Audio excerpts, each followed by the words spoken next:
Hello and welcome. Today is Sunday, the 27th day of January, 2019. My name is Derek. Welcome to the Money Charts channel. And let's take a look at silver, focusing on the long-term time frame. All bets, trades of the like within each his own risk and reward. For myself, physical silver bullion metal is really the only coin or item thing I can put in a safe, lock it for guaranteed for 5 years, 10 years, and that be the only thing I would want to put in it.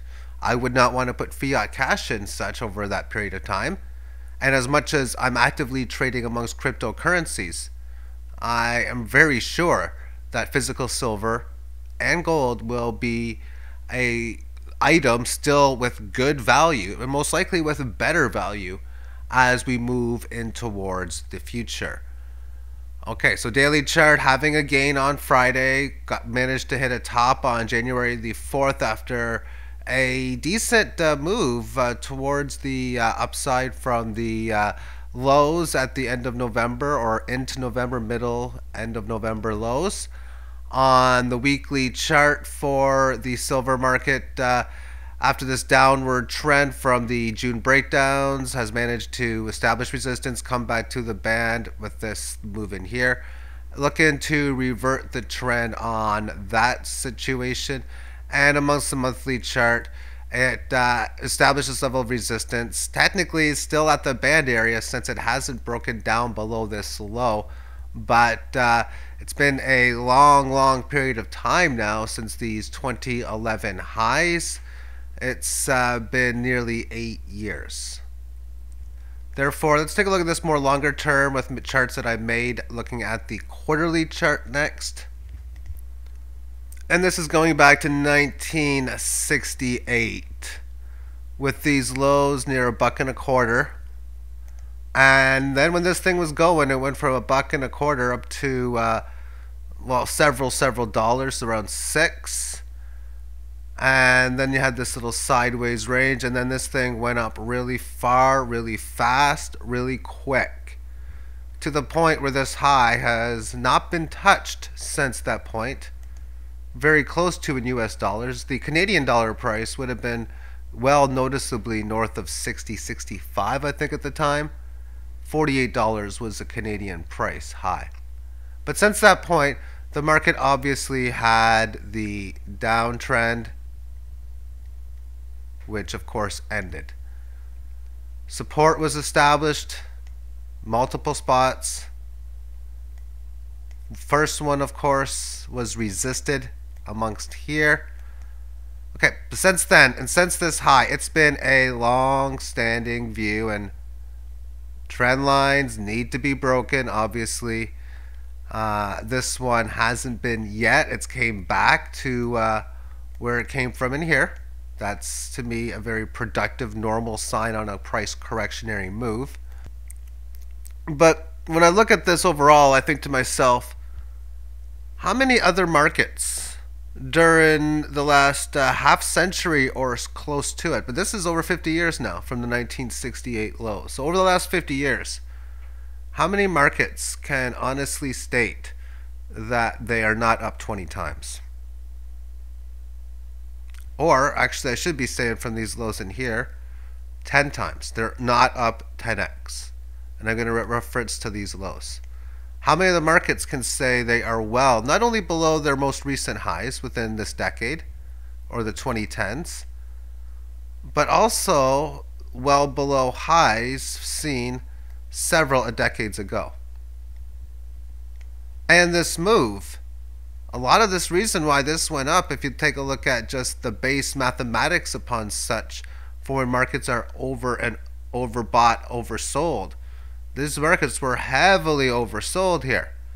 So to have these rallies, you know, that was what you could say would be normal, especially when the stock market goes from, well, 40 up to, back at this point, it got to 1,000, and now, of course, over 20,000.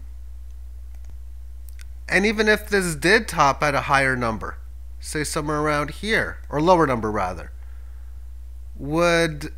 how would it should have played out from that point on? Well, I'm going to put a different chart up showing a higher scaling, or to view $1,000 silver.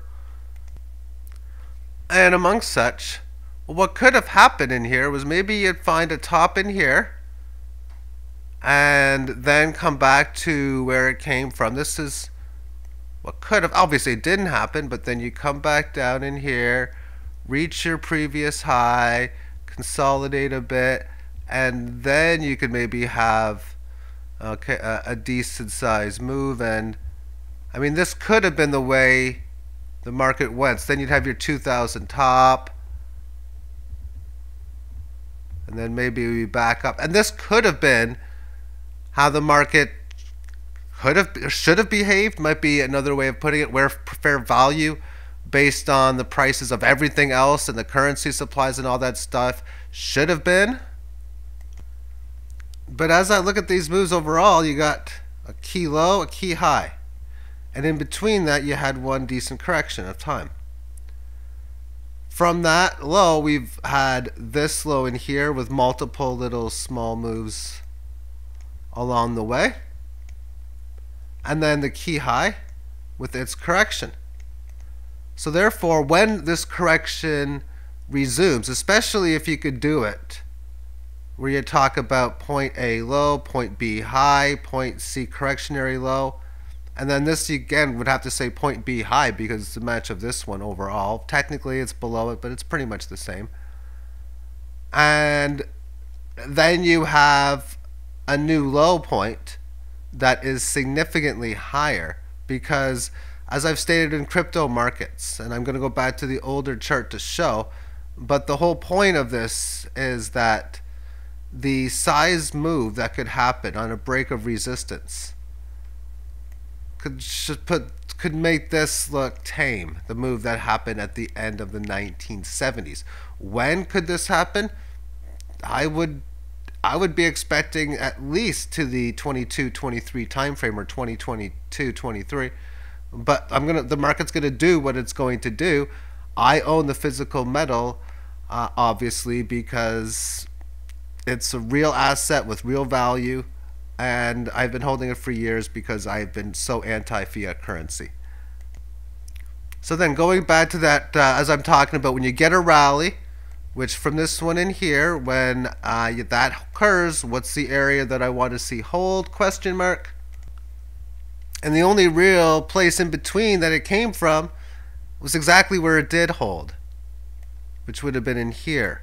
So we can see that this little range is what held with its support move in the early 1980s, mid 1980s, and throughout the entire 1990s into the early 2000s.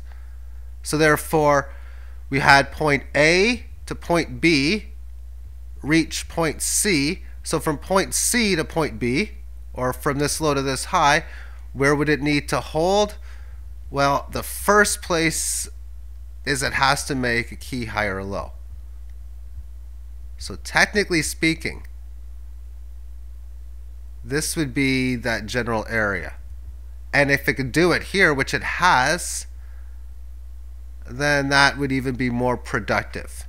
But in breaking these trend lines, getting out above this level, if the low does manage to come in, and it doesn't really matter where it comes in, whether it's here or down towards this point, but in breaking up past these levels, like a lot of other markets and other places have shown, when you break those key points, especially in spots like this, you could have phenomenal moves. And if it makes it to this level here, this is at the spot that I'm never a fan of in trying to guess current near-term prices. If you have a move up to here, especially if it's just really fast like the last one was in here, and most of the times they're going to be that way.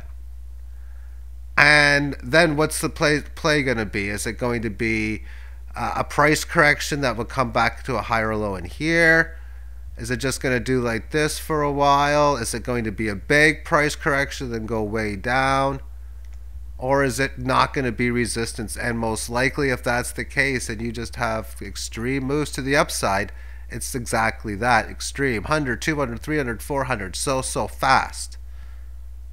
And that is, to me, because of the fact that this has been suppressed for so long, that when suppression gets, well, it's not there, as they aren't able to suppress it as they are now, or in the future they aren't able to, then that's just a good fundamental reason for why you can have these extreme moves to the upside.